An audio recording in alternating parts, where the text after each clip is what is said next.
Computer mouse ये छोटा सा डिवाइस हमारे डेस्क का एक ऐसा हिस्सा है जिसके बिना काम ही नहीं चलता। हम सब इसे रोज इस्तेमाल करते हैं, पर क्या कभी सोचा है कि सिंपल सी दिखने वाली चीज के पीछे कितनी कमाल की और इनोवेशन से भरी कहानी छिपी है। चलिए आज इसी कहानी की परतों को खोलते हैं। तो सवाल यही है, आखिर ये इतना साधारण सा टूल इतना स्मार्ट बना कैसे? बस इसी सवाल का जवाब ढूंढने निकले हैं आज हम।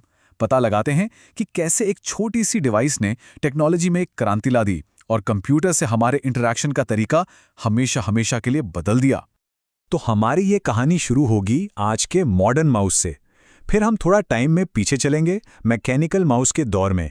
वहां से देखेंगे कि कैसे लाइट ने एक क्रांति ला दी। फिर ट्रैकबॉल के अनोखे डिजाइन को समझेंगे और तारों से आज़ादी तक का सफर तय करेंगे।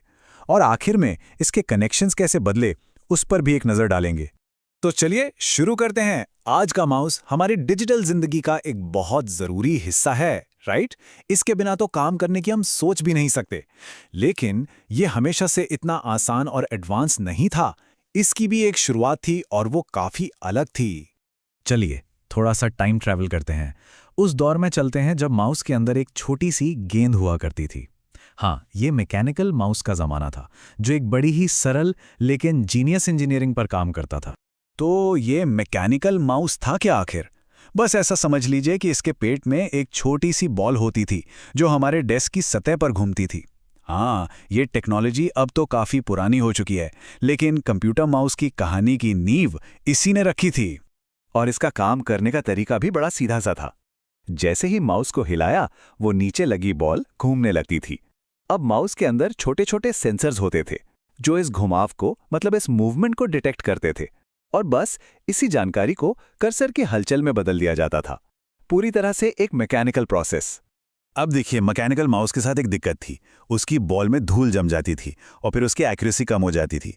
तो इस प्रॉब्लम को सॉल्व करने के लिए एक नई टेक्नोलॉजी आई जिसने सब कुछ बदल दिया, और वो थी लाइट की क्रांति।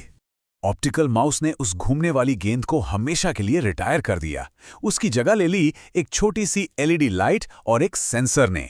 ये लाइट सतह पर रोशनी फेंकती है और सेंसर वो हर सेकंड उस सतह की हजारों तस्वीरें खींचकर मूवमेंट का पता लगाता है। कमाल है ना?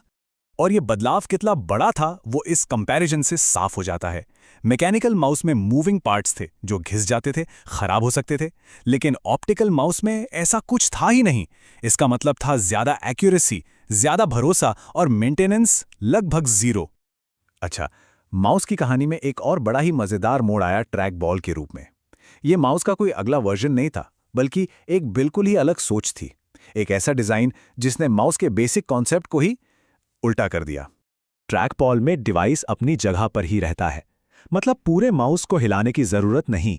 बस अपनी उंगलियों से उसके ऊपर लगी गेंद को घुमाइए और स्क्रीन पर कर्सर मूव करेगा। कई लोगों को ये कलाई के लिए ज्यादा आरामदायक लगता था। और हाँ, ट्रैकबॉल माउस कुछ खास तरह के गेमर्स के बीच काफी पॉपुलर हुआ, जिन्हें अपने गेम में बहुत ही बारीक और सटीक कंट्रोल चाहिए होता था। उनके लिए ये एक बेहतरीन टूल था। तो माउस के अंदर की टेक्नोलॉजी तो बदल चुकी थी, लेकिन एक चीज अभी भी उसे रोक कर रखी हुई थी, और वो थी उसकी तार। तो अगला बड़ा कदम था इस तार से छुटकारा पाना और पूरी तरह से वायरलेस आजादी हासिल करना। वायरलेस माउस काम करता है रेडियो फ्रीक्वेंसी यानी आरएफ टेक्नोलॉजी पर। यह कंप्यूटर से एक छोटे से रिसीवर के जरिए कनेक्ट होता है और चलता है बैटरी से। बस इसी टेक्नोलॉजी ने हमें डेस्क पर फैले तारों के जंजाल से हमेशा के लिए आजाद कर दिया। तो हमने माउस के अंदर की टेक्नोलॉजी तो देख ली, लेकिन कहानी अभी खत्म नहीं हुई है। एक और जरूरी पहलू है कि वो कंप्यूटर से जुड़ता कैसे है। माउस के साथ साथ उसे कनेक्ट करने वाले पोर्ट्स ने भी एक लंबा सफर तय किया है, और ये सफर भी वाकई शानदार है।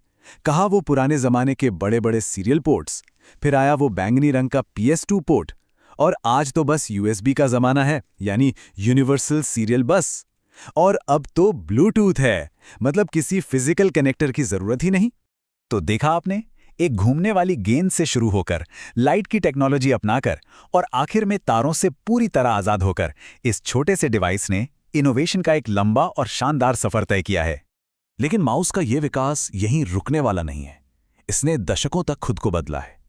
तो सवाल ये उठता है कि भविष्य में हम अपने कंप्यूटर से कैसे जुड़ेंगे? क्या वो इशारों से होगा, आवाज से, या फिर कुछ ऐसा जिसकी हम अभी कल्पना भी नहीं कर